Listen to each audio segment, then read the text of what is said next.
Welcome back. In today's video, we're diving into the top 5 chess traps for black that every player should know.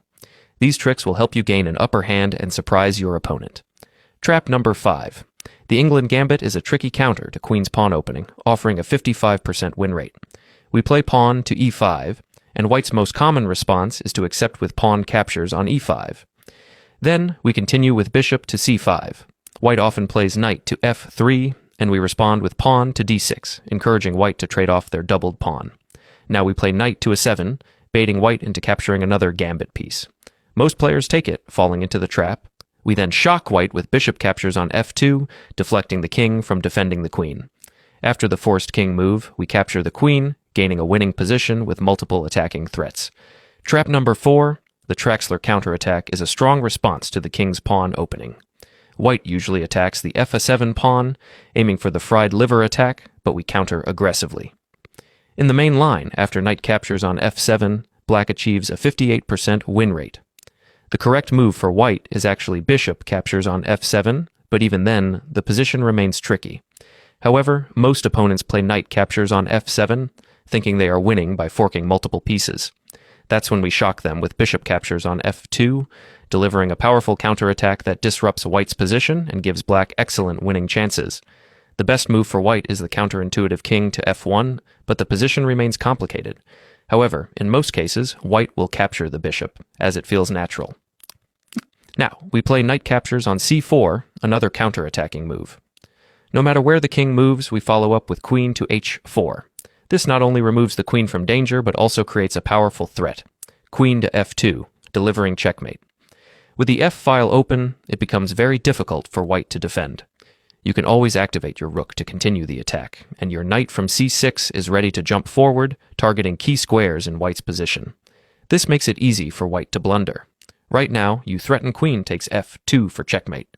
If white plays pawn to g3, you can simply capture it or reposition with queen to f6, attacking from a different angle. After queen f2 check, followed by king to h3, a surprising move, pawn to d5, opens up a devastating check from the bishop. If white tries pawn to g4 to shield the king, you can play pawn to h5, breaking through. White is now defenseless. For example, after bishop takes d5, you can respond with pawn takes g4, delivering a fancy double check, a discovered check, and checkmate all at once. White could play differently, but this line shows how difficult it is to find the right moves. One mistake can lead to complete devastation. Number 3, a more solid counter to queen's pawn opening, pawn to d4. We still begin with a gambit, pawn to e5. After white captures, we play pawn to d6, entering the Charlie gambit. Previously, we saw bishop to c5, followed by pawn to d6, which relied on opponents falling into a trap. But here, pawn to d6 ensures better activity, faster development, and strong long-term play. This makes it a great choice, especially in blitz, as it's tough for white to handle. In most cases, white develops knight to f3 and knight to c3 in some order. The key idea in this variation is to castle queenside, so we must develop our queenside pieces first. That's the key difference. We don't follow standard moves like knight to f6 and immediately castling queenside. Instead, we prioritize developing queenside pieces first. In almost every case, we play knight to c6, bishop to g4, and queen to e7, methodically setting up for castling queenside. For example, after knight to c6, white develops a piece, and we follow up with bishop to g4. White will usually respond with pawn to e3 to protect the knight. Then we play queen to e7, and on the next move, we castle queenside. If you follow this plan correctly, your win rate can reach 60% or higher. The key advantage is having a strong position with open files and diagonals for your rooks and bishops, making it very difficult for white to handle. You keep up the pressure, and while a computer might defend, it's much harder for a human. Simply develop push pawn to h5, and white remains under constant attack. Many opponents castle kingside and blunder their queen immediately.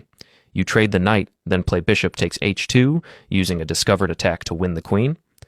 Even if they avoid this, you still get a strong attacking position against their exposed king. Trap number 2. The most effective counter to the Italian game is the Russo gambit with pawn to f5. Most opponents will capture on f5, and after pawn to e4, you get a 61% win rate. What makes this opening strong is that all natural moves for white are wrong. They must find counterintuitive moves to survive. Their knight is under attack, with no good squares to retreat. In most cases, they panic and play blunders like bishop takes g8, putting them in even more trouble. Some opponents mistakenly think bishop takes g8 is good because it prevents you from castling. While that's true, the more important factor is that the bishop on c4 is one of white's few developed pieces. By trading it off, white loses most of their activity and their knight remains under attack, forcing it to retreat. Now, white is completely passive, and you have a perfect setup for the next phase of the game. White might try queen to h5 for a check, but even though you can easily stop it, I recommend letting them play it. This just leads them further in the wrong direction. You respond with pawn to d5, and if they play queen to h5, which they often will, that's another mistake on their part.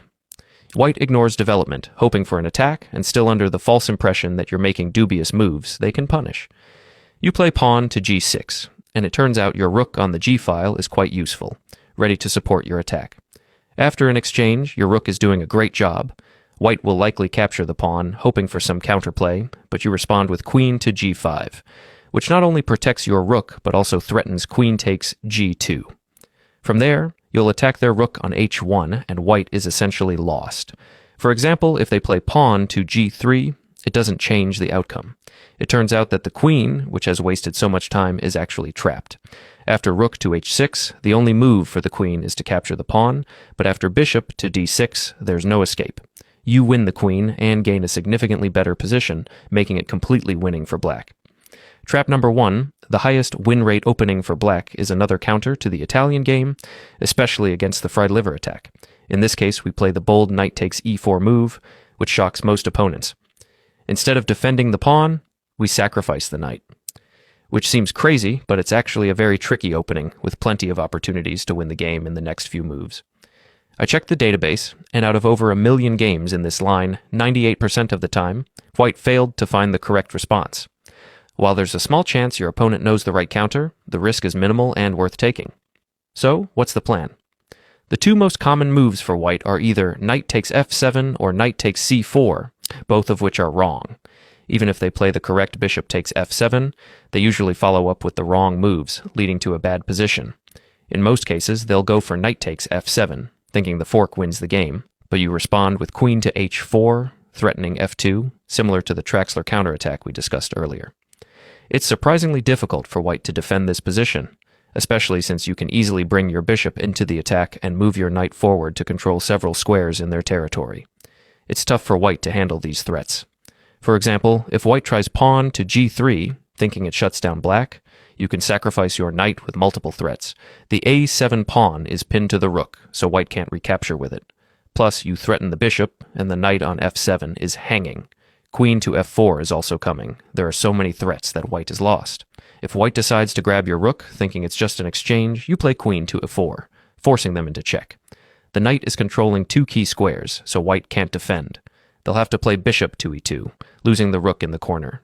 To cover their king, they'll have to give up the bishop, but it's still hopeless. You take the bishop and push them into a checkmate.